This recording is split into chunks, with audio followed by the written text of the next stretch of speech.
Hello बच्चों, कैसे हो बेटा आप लोग। एक्चुअली काफ़ी दिन बाद हम लोग को क्लास में दोबारा आने का मौका मिला है। थोड़ा सा मेरी भी हेल्थ इश्यू था, फैमिली में भी थोड़ा सा हेल्थ इश्यू था।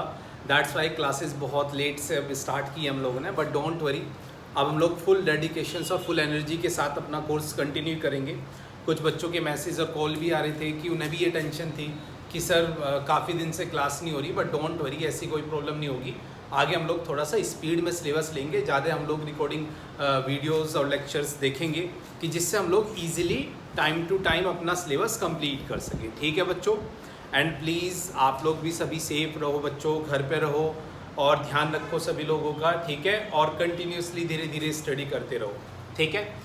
अब 12th का बैच जो हमारा था बेटा, उसमें हम लोगों ने जो लास्ट क्लास में किया था उसमें 1.3 एक्सरसाइज हम लोगों ने कंप्लीट कर ली थी, ठीक है। सॉरी 1.2 एक्सरसाइज कंप्लीट, पहली 2 एक्सरसाइज कंप्लीट हो चुकी थी टाइप ऑफ फंक्शंस तक। आज का हमारा जो टॉपिक होगा उसमें इन्वर्स फंक्शंस और कंपोजिशन फंक्शन दोनों टॉपिक हम लोग डिस्कस करेंगे। आई नो थोड़ी सी वीडियो क्वालिटी में भी अब डिफरेंस मिलेगा आप लोगों को, थोड़ा वॉइस भी मिलेगी, बट बच्चों कुछ दिन की दिक्कत है, ठीक है। जब तक लॉकडाउन है, जब तक ये कंडीशंस है, थोड़ी सी प्रॉब्लम हमें फेस करनी पड़ेगी। उसके बाद हम दोबारा, ठीक है, सेम प्लेटफॉर्म से क्लासेस लेंगे। ओके बच्चों, तो आज का हमारा जो मेन टॉपिक है उसमें है इन्वर्स फंक्शंस और कंपोजिशन फंक्शन। ये हमारी 1.3 एक्सरसाइज है, और अगर मैं एनसीईआरटी की बात करूं तो लास्ट टॉपिक है। सभी बच्चे ध्यान से देखें, ठीक है बच्चों। तो हम लोग बात करेंगे सबसे पहले कंपोजिशन ऑफ फंक्शंस की। क्या क्या इसमें टॉपिक है, बहुत ही छोटा सा टॉपिक है, कंपोजिशन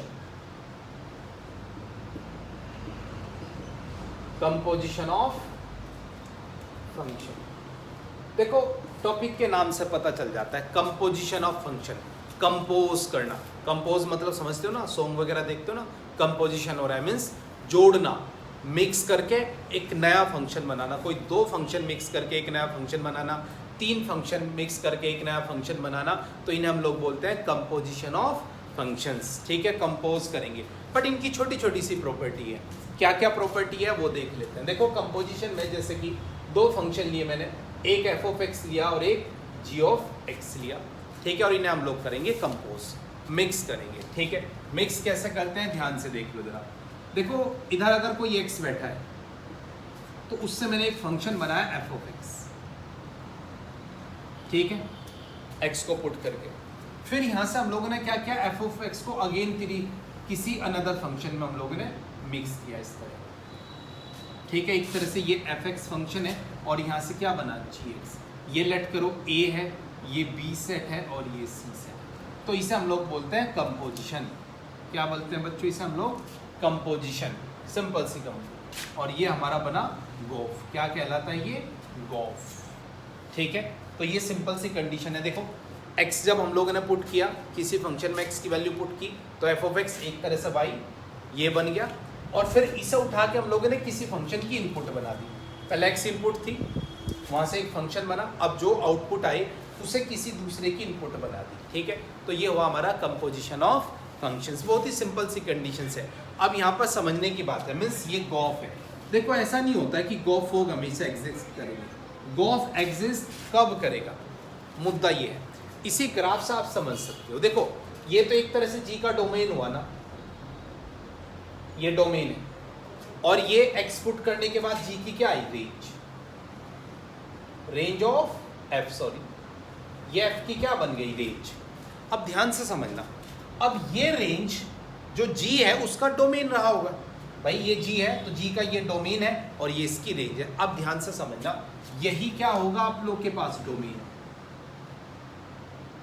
डोमेन ऑफ जी। अब मेरी एक बात सुनना जरा, अब ये बताओ डोमेन में वैल्यूज, मतलब डोमेन में कोई एलिमेंट स्किप हो सकता है या रेंज में।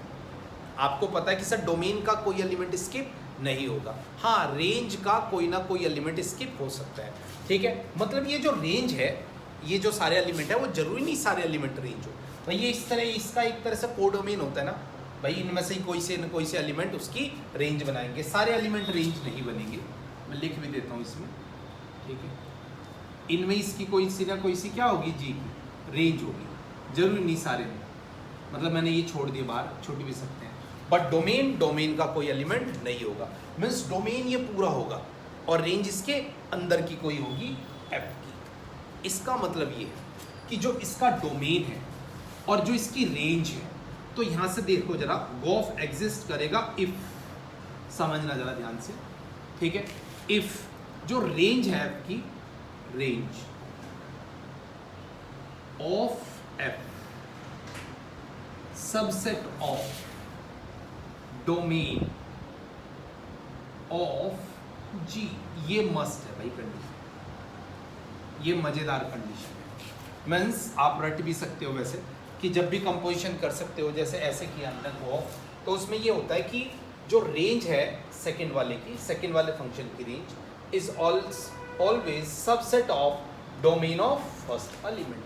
चाहे देख लो यहाँ पर, ये जी का डोमेन रहा होगा और जो एफ की रेंज है वो इन्हीं में से कुछ एलिमेंट होंगी, बट रेंज में जरूरी नहीं सारे एलिमेंट है, खाली हो सकती है। मीन्स रेंज इसके अंदर ही कुछ ना कुछ होगी, सारी भी हो सकती है, कम भी हो सकती है। डोमेन ये पूरा होगा, तो डोमेन के अंदर रेंज है इसकी, इसका मतलब जो इसकी रेंज है वो इसके डोमेन का क्या है, सबसेट है। यस और नो?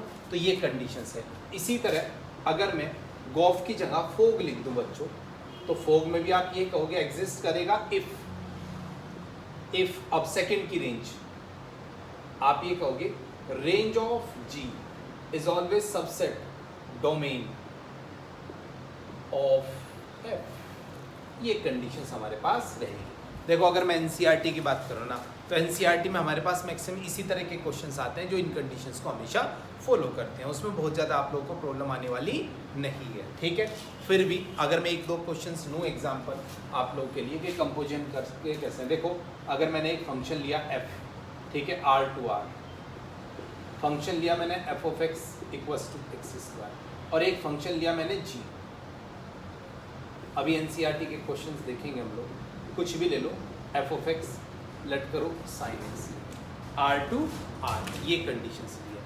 अब समझो यहाँ से हम लोग गोफ या फोग बनाना चाहते हैं, लेट करो फोग बनाना चाहते हैं, तो मैं कहूँगा एफ के अंदर जी एक्स, यही कंडीशंस होगी, ठीक है नहीं, एफ के अंदर जी एक्स। अब पुट करते हैं, अब समझना जरा बनते कैसे। देखो इसका मतलब है कि एफ एक्स में जहाँ पर एक्स है उसकी जगह क्या पुट कर दो, जी एक्स।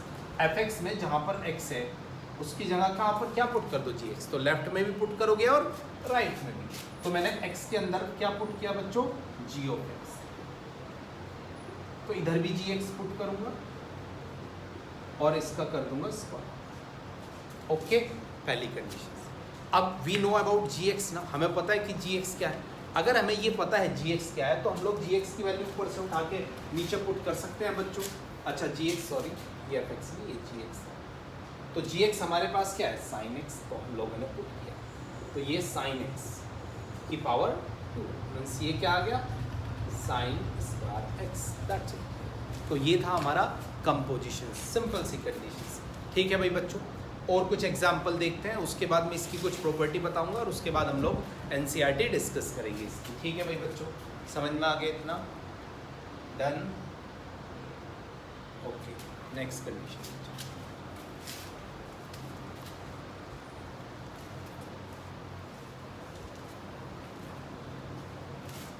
अच्छा, इसमें अगर और कुछ देखते हैं आप लोग, जैसे यही फंक्शन जो लिया था हम लोगों ने, एफ एक्स ले रखा था यहाँ पर एक्स स्क्वायर, और जी ऑफ एक्स जो हमारा था वो साइन एक्स था। अगर यहाँ से मैं आपको ये बनाता, गोफ पूछ लेता, तो जी ऑफ एफ ऑफ एक्स, तो अब समझो, बताओ जरा क्या होगा। अब जी में जहाँ पर एक्स है उसकी जगह क्या पुट कर देंगे, एफ एक्स पुट कर देंगे। तो जी में जहाँ पर एक्स है, ये एक्स भी और ये एक्स भी, किससे रिप्लेस किया मैंने, एफ ऑफ एक्स से, तो इधर भी एफ ऑफ एक्स।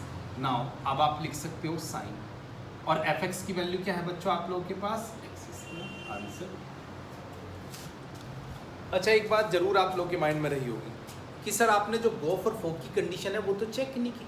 मैंने इसलिए नहीं की क्योंकि दोनों के जो मैंने रेंज और डोमेन लिए थे, सॉरी, जो दोनों के डोमेन और को डोमेन लिए थे वो रियल टू रियल लिए थे, वहाँ पे कोई प्रॉब्लम ही नहीं आएगी, क्योंकि दोनों के जो डोमेन है और को डोमेन है या रेंज आप लोग कह लो, वो सबकी क्या थी, सेम थी कंडीशंस। दैट्स वाई यहाँ पर चेक करने की कोई नीड नहीं है। बट ऐसे क्वेश्चंस भी आ सकते हैं जहाँ पर हमें चेक करना पड़ेगा पहले कि क्या एग्जिस्ट करता है या नहीं करता है, ठीक है। इस चीज़ का भी आप लोगों ने ध्यान रखना है, ठीक है भाई बच्चों। चलो अभी क्वेश्चंस आएंगे जब इस पर, बहुत ज़्यादा ऐसा नहीं है कि बहुत एडवांस क्वेश्चंस आते हैं, जब इस पर क्वेश्चंस आएंगे हम लोग ज़रूर देखेंगे, ठीक है। चलो मैं एनसीईआरटी के कुछ क्वेश्चन डिस्कस करा देता हूँ, या एनसीईआरटी साथ के साथ डिस्कस करेंगे, पहले प्रॉपर्टी देख लेते हैं।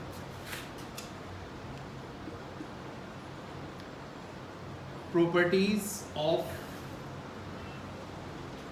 कंपोजिशन फंक्शन, प्रॉपर्टी देखते हैं। प्रॉपर्टी नंबर 1 बहुत इजी सी प्रॉपर्टी। पहली देखो, गो फॉर फोक जरूरी नहीं इक्वल, मीन्स ये कंपलसरी नहीं होता कि ये दोनों इक्वल हो। वो समटाइम डेटा कुछ इस तरह आ जाए, अगर मैं एक्स और एक्स ले लूँ, मतलब कुछ डेटा अगर इस तरह आगे मे भी पॉसिबिलिटीज़ है, वरना generally go for fog equal नहीं आते, ठीक है बच्चों। इसी में अगर मैं एक प्रॉपर्टी और लूँ, प्रॉपर्टी नंबर 2, अच्छा ये पॉसिबल है, देखो 3 फंक्शंस का हम लोगों ने मिक्स करके बनाया, आप इसे ऐसे बना लो या आप इसे ऐसे बना लो, ये पॉसिबल है। ये दोनों कंडीशंस में आप लोगों के पास पॉसिबल है, जैसे मैंने लिखा, ठीक है। इसमें कोई दिक्कत वाली बात नहीं है, इस चीज़ का आप लोगों ने ध्यान रखना है, ठीक है भाई। अब प्रॉपर्टी नंबर, अच्छा अगर आप किन्हीं बाइजेक्शन समझते हो, लास्ट क्लास में पढ़ा था, 1/1 फंक्शन है अगर कोई दो और उनका कंपोजिशन करते हो तो वो भी आप लोग के पास 1/2 ही आएगा। कंपोजिशन ऑफ 2, ये मस्ट वाली कंडीशंस है। कंपोजिशन ऑफ 2 बाइजेक्शन समझते हो, वो फंक्शंस जो 1/2 होते हैं, उनका कंपोजिशन भी बाइजेक्शन ही आएगा, ये आप लोगों ने ध्यान रखना है, ठीक है। Means the composition of 2 bijections function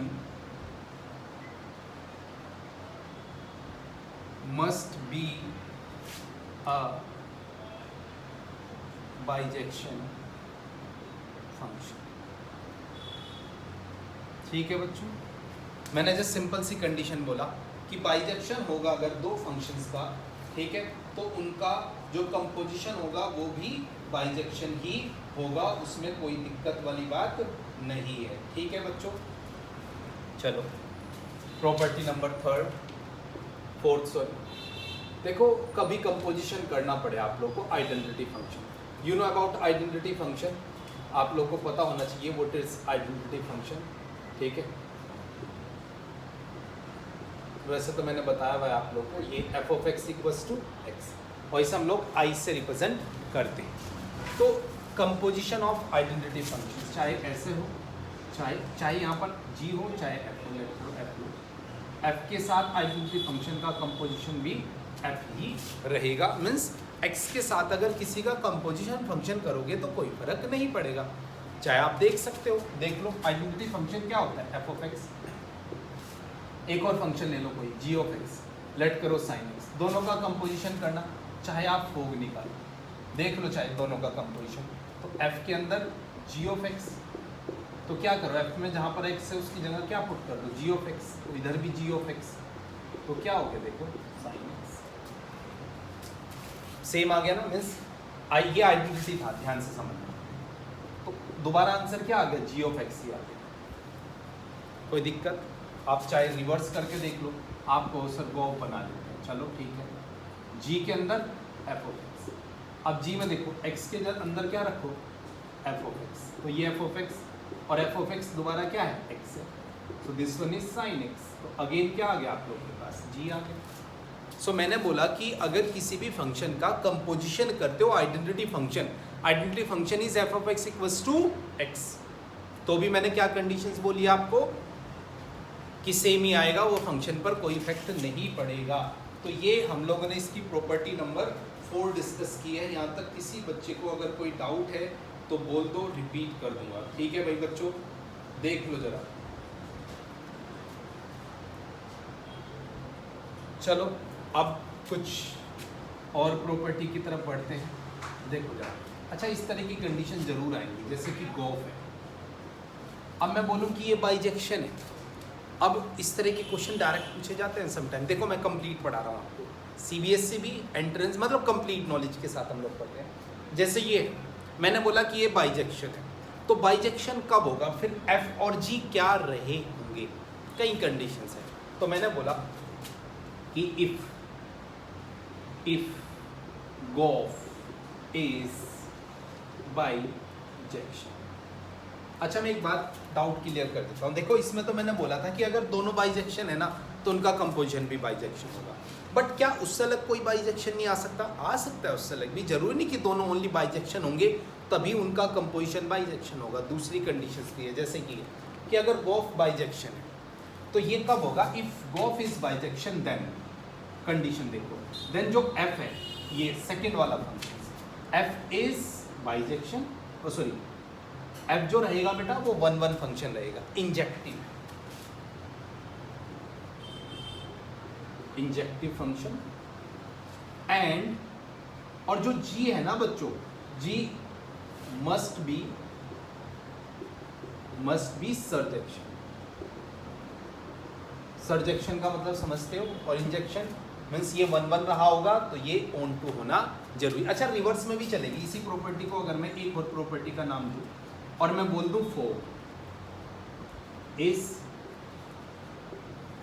bijection, अब मैंने कंडीशन चेंज कर दी। मैंने बोला कि फोग इज बाइजेक्शन, कि अगर आप लोग के पास फोग बाइजेक्शन है बच्चों, ठीक है, ये वाला फंक्शन बना दिया मैंने, तो अब आप लोग के पास कंडीशंस क्या होंगी? ठीक है, बाइजेक्शन नहीं बच्चों, मैं थोड़ा सा चेंजेस कर रहा हूँ इसमें। ये बाइजेक्शन की जगह ना आइडेंटिटी फंक्शंस के लिए प्रॉपर्टी मैं आपको बता रहा हूँ, ये आइडेंटिटी फंक्शंस के लिए प्रॉपर्टी, ठीक है। अगर ये आइडेंटिटी फंक्शन आ गया, ठीक है, अब भाई जरूरी नहीं कि मैंने जस्ट कंडीशंस बताई है कि दोनों गॉफ आइडेंटिटी आ गया। वैसे मैं बताता हूँ कि आइडेंटिटी वाली जो कंडीशन है वो तब आती है जब दोनों एक दूसरे के इन्वर्स हो, ठीक है। तो ये कंडीशंस थी, मैं इसके लिए माफ़ी चाहता हूँ, और इसके ये आई, ठीक है बच्चों।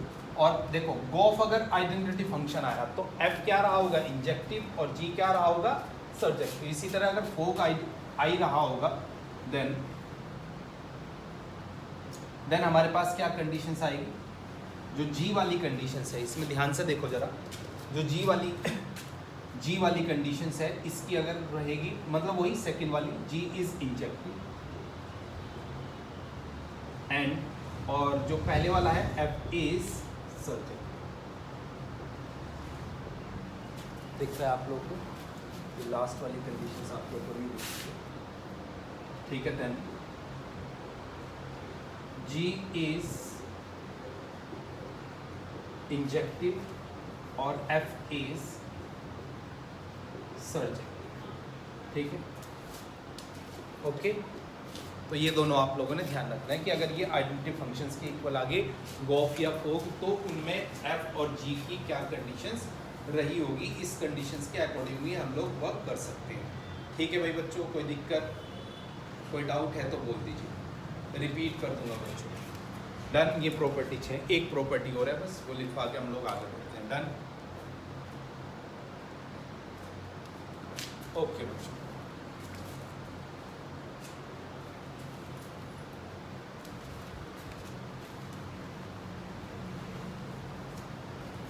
नेक्स्ट लास्ट प्रॉपर्टी की बात करते हैं, प्रॉपर्टी नंबर 7। ध्यान से देखो जरा, ये प्रॉपर्टी क्या कहती है, इंपॉर्टेंट है। एंट्रेंस में समटाइम डायरेक्ट क्वेश्चंस यहाँ से आप लोगों को देखने को मिलेंगे। ये प्रॉपर्टी क्या कहती है और इसकी क्या क्या कंडीशंस है वो हम लोग बात कर लेते हैं। देखो कोई दो फंक्शन लो आप लोग, लेट करो एफ ए से बी, कंपोजिशन करना, और जी क्या रहा होगा? बी से सी, कंपोजिशन हो गया। और यहाँ पर हम लोगों ने कंपोजिशन किया, ठीक है, लेट करो गोफ। अब समझो गोफ तो आप लोग का क्या रहा होगा?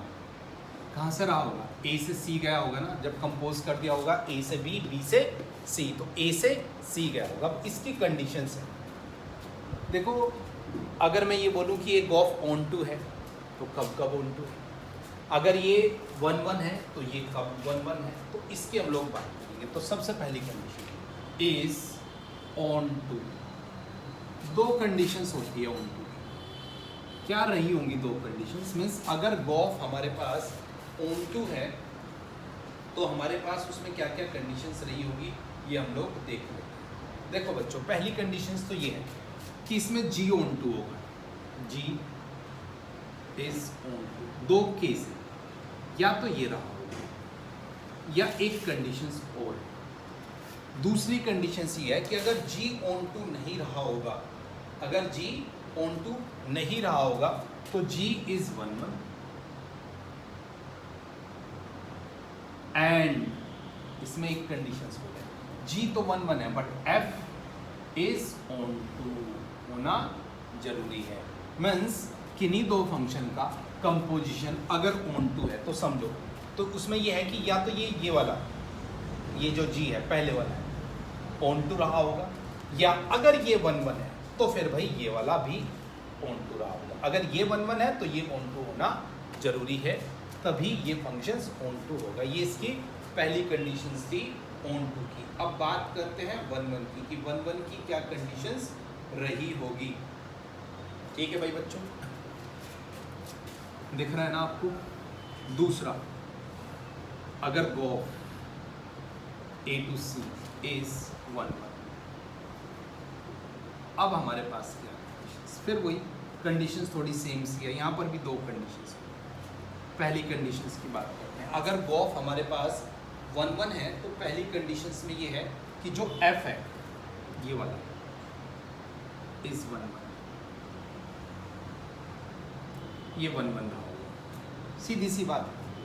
बट अगर F 1 1 नहीं रहा तो F ऑन टू होगा, और अगर F ऑन टू है तो G आप लोगों के पास 1 1 होना जरूरी है। समझ रहे हो? अगर F, मैंने सिंपल सी कंडीशन बोला कि in case F is onto, then उसके बाद भाई G is 1, must be 1।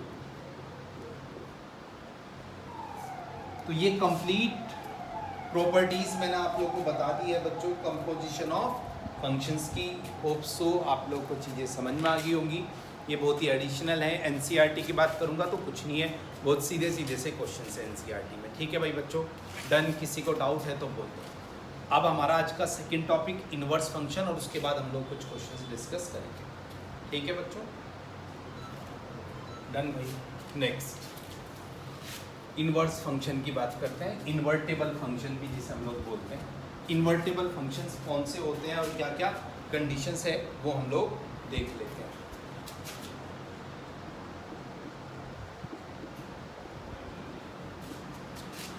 Invertible function कुछ नहीं, इन्वर्स करना ऐसे फंक्शंस जिनका इन्वर्स पॉसिबल है। देखो, अगर किसी भी फंक्शन का इन्वर्स पॉसिबल है, अगर किसी भी फंक्शन का इन्वर्स पॉसिबल है, मीन्स इन्वर्टेबल, इन्वर्टेबल बोलते हैं हम लोग, कोई फंक्शन इन्वर्टेबल है इसका मतलब उसका इन्वर्स पॉसिबल है। ठीक है, तो उसके लिए एक कंडीशन है सबसे पहले। ठीक है, मीन्स सबसे इंपॉर्टेंट कंडीशन ये है, if f x is invertible then f x must be a bijection function।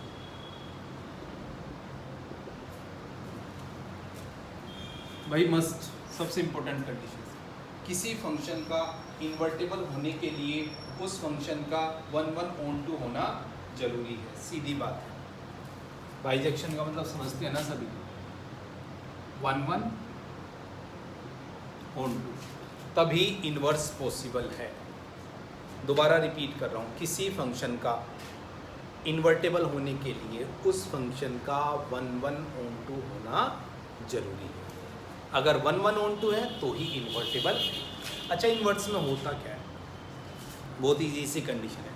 Inverse में क्या होता है कि एक्स वाई बन जाता है और वाई एक्स बन जाता है। अभी फंक्शन आपके पास ऐसे होता है,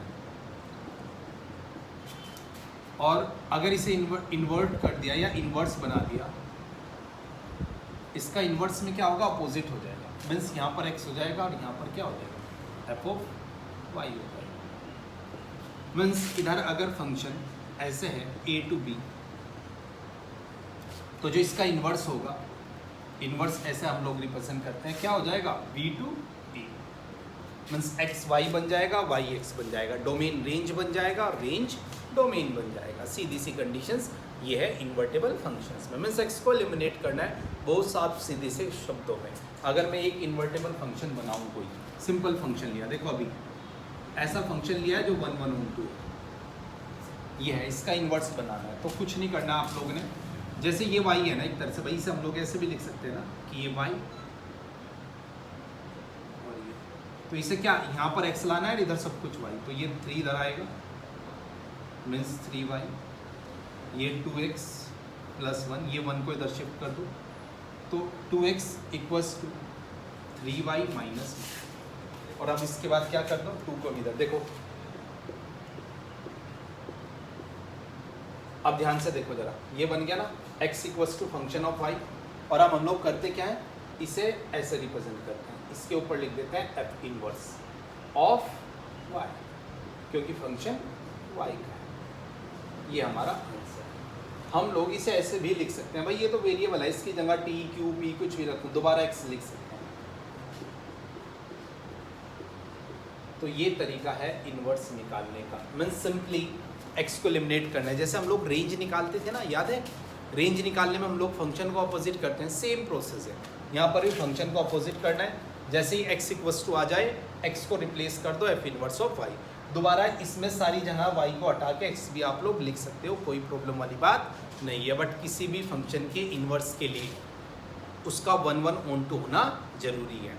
बट ऐसा नहीं है कि 1/1 नहीं है तो भी इनवर्स नहीं निकलेगा, निकल जाएगा। तब आप कहोगे सर अभी तो बोला निकल जाएगा, बट वहाँ पर जो डोमेन होगा वो रिस्ट्रिक्टेड होगा। मीन्स अभी तो हम लोगों ने लिखा नहीं ना डोमेन वोमेन के बारे में कुछ भी, डायरेक्ट इनवर्स निकाल दिया, वहाँ पर ऐसा नहीं होगा।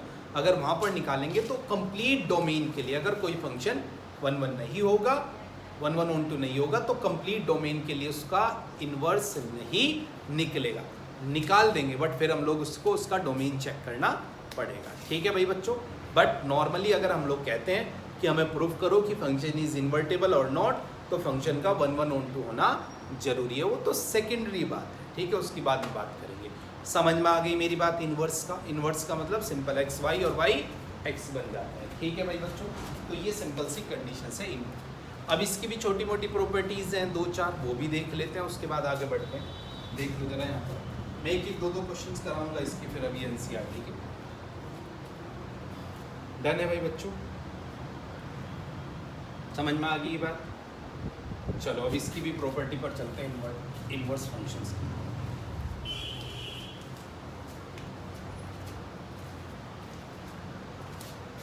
इनवर्स की बहुत छोटी छोटी प्रॉपर्टीज है, जैसे प्रॉपर्टी नंबर, प्रॉपर्टीज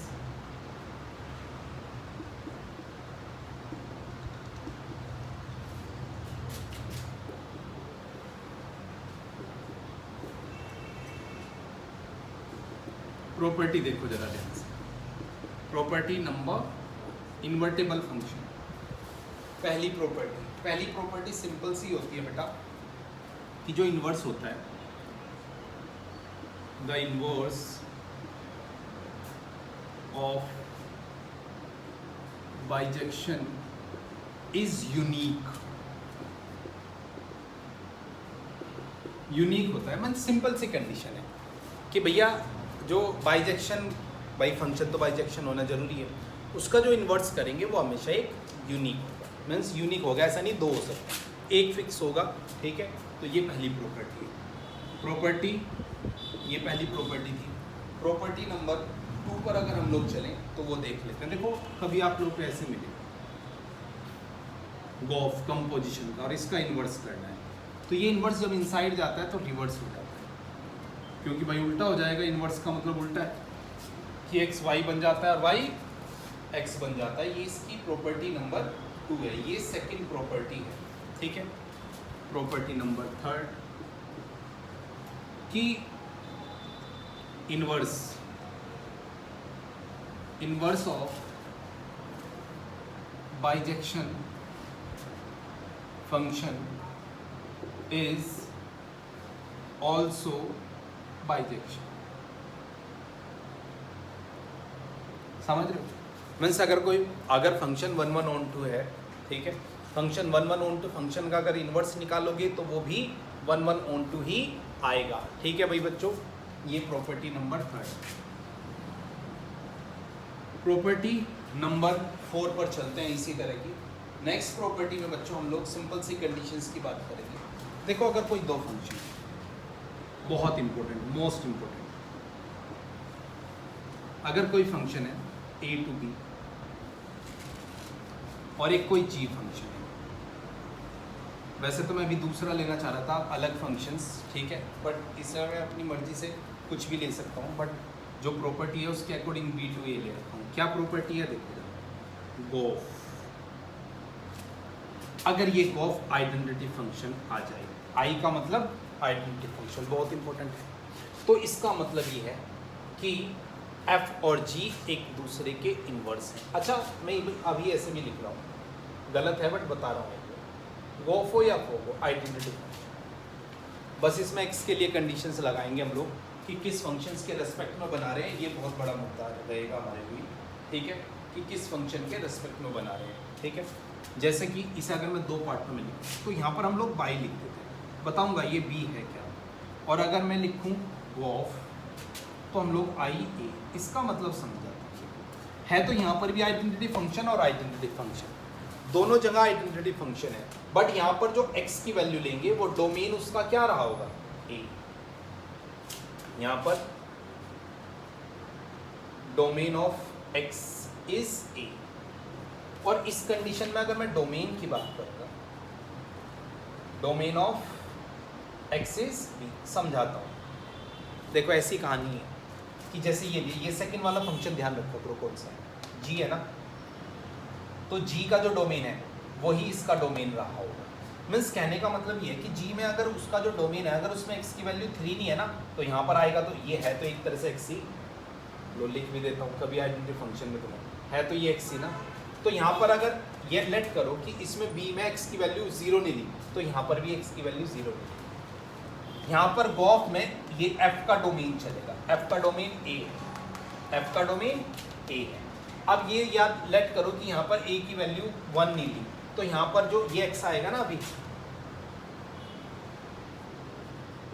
x, तो उसका जो डोमेन होगा वो f का डोमेन होगा। f के डोमेन में अगर 1 नहीं है तो इस x की वैल्यू 1 नहीं हो सकती। तो ये होता है हमारे पास कंपोजिशन। अच्छा, मेन मुद्दे पर आते हैं। ये तब पॉसिबल है जब ये दोनों एक दूसरे के इन्वर्स हो, जब f और g एक दूसरे के इन्वर्स हो। दोबारा रिपीट करता हूँ कि इन्हीं दो फंक्शन का कंपोजिशन आइडेंटिटी फंक्शन तब आता है when both are inverse function of each other. Means ये कंडीशंस पॉसिबल तभी है जब f और g एक दूसरे के इन्वर्टेबल या इनवर्स फंक्शंस है, तभी ये पॉसिबल है बच्चों। समझ में आ गया? आई बात समझ में? ठीक है। If both are inverse of each other, most important functions. Means अगर दो फंक्शन एक दूसरे के इनवर्स हैं, इसी पर एक प्रॉपर्टी बना देते हैं। देखो लेट करो f है, ठीक है, f कोई फंक्शन है a टू b, तो f इनवर्स क्या होगा बच्चों? b to a। देखो यहाँ पर ही मैंने ऐसे ही दिया, तो इनका जो इनवर्स होगा वो क्या आएगा? आइडेंटिटी फंक्शन आएगा। ये ऐसे लिखो, वो हमेशा क्या आएगा? Identity function. आइडेंटिटी फंक्शन मतलब x। भाई इतनी इंपॉर्टेंट कंडीशन है ना, जेई मीन्स एडवांस सीबीएसई ऐसा कोई लेवल नहीं जहाँ पर इस प्रॉपर्टी का, दोनों प्रॉपर्टी एक तरह से सेम है, जिनका यूज़ ना हो। अगर दो फंक्शन, दोबारा रिपीट कर रहा हूँ, एक दूसरे के इन्वर्स हैं, ठीक है, तो उनका कंपोजिशन हमेशा क्या आएगा? आइडेंटिटी फंक्शन आएगा। दिमाग में बात डाल, ठीक है। अगर मैं बोलूँ g और f इन्वर्स है तो एक बात समझ में आ गया कि गोफ हो या fog, both are equals to x। Domain की मैंने बात यहाँ पर आपको समझा दी, ठीक है। एनसीईआरटी में भी क्वेश्चंस आते हैं, एडवांस में कई बार क्वेश्चंस आए हैं, आप लोग इसका ज़बरदस्त यूज़ करोगे। मैं आगे भी एंट्रेंस के क्वेश्चन में इनका यूज़ करूँगा, यहाँ पर भी, डिफरेंशिएशन में भी, इंटीग्रेशन में भी, सब जगह यूज़ हो जाता है इसका, ठीक है भाई बच्चों। याद रखोगे आप लोग, सबसे मोस्ट कंडीशन है इस चैप्टर की कि कंपोजिशन ऑफ टू फंक्शंस, अगर आइडेंटिटी है मीन्स x है, तो इसका मतलब दोनों फंक्शन एक दूसरे के इन्वर्स है, ठीक है भाई बच्चों। प्लीज़ इस कंडीशंस को आप लोगों ने, सभी बच्चों ने ध्यान से दिमाग में सेट करके रखना है। किसी को यहाँ तक कोई डाउट है, कोई कन्फ्यूजन है तो बोल दो। डन। ये प्रॉपर्टी नंबर, यहीं पर एक छोटी सी प्रॉपर्टी और लिख दो, प्रॉपर्टी नंबर 6, f इनवर्स देखो अगर किसी का इन्वर्स करोगे तो दोबारा वो फंक्शन सेम हो जाएगा, दोबारा वो फंक्शन सेम हो जाएगा। देख भी लो चाहे, जैसे एफ ए टू बी है तो इसका इन्वर्स क्या होगा बच्चों, बी टू ए। अब दोबारा एक बार इन्वर्स करोगे तो क्या होगा, दोबारा एक बार इन्वर्स करोगे इसका तो दोबारा ए टू क्या हो जाएगा, बी हो जाएगा। ठीक है, कोई कन्फ्यूजन? तो दोबारा किसके इक्वल आ गया, एफ के इक्वल आ गया। तो किसी फंक्शन का अगर 2 टाइम इन्वर्स करते हम लोग, इन्वर्स किया फिर अगेन इन्वर्स, तो सेम दोबारा सेम फंक्शंस आ जाएगा। इसमें कोई कन्फ्यूजन वाली बात नहीं होनी चाहिए। ठीक है भाई बच्चों, कोई डाउट? समझ में आ गया पक्का? अच्छा, ये जो मैंने प्रूफ कराया ना, ऐसे ही एक एनसीईआरटी में क्वेश्चन भी होगा, इसी तरह आप लोग उसे भी प्रूफ कर सकते हो। यहाँ से कुछ कॉपी करना चाहते हो कर लो, वरना 1-2 क्वेश्चन करा रहा हूँ मैं, और उसके बाद आज का चैप्टर हम लोग क्लोज करेंगे, आगे बढ़ेंगे नेक्स्ट क्लास में। 2-3 आपको एग्जाम्पल कराऊंगा दोनों कंडीशंस में। ठीक है भाई बच्चों, समझ में आ गया? इनवर्स पर 1-2 क्वेश्चन और देख लेते हैं हम लोग।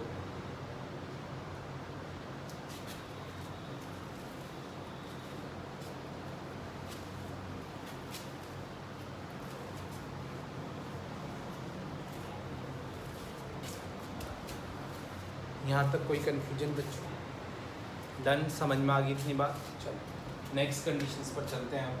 ठीक है, देख लेते हैं। देखो अगर मैं कोई question f of x equals to x square plus domain मैंने लिया R2, रेंज ली 8 to ∞। जैसे ये मैंने कंडीशंस लिया, डोमेन रेंज दोनों मैंने इसकी आप लोगों को दे दिया। ठीक है बच्चों, अब फाइंड इनवर्स।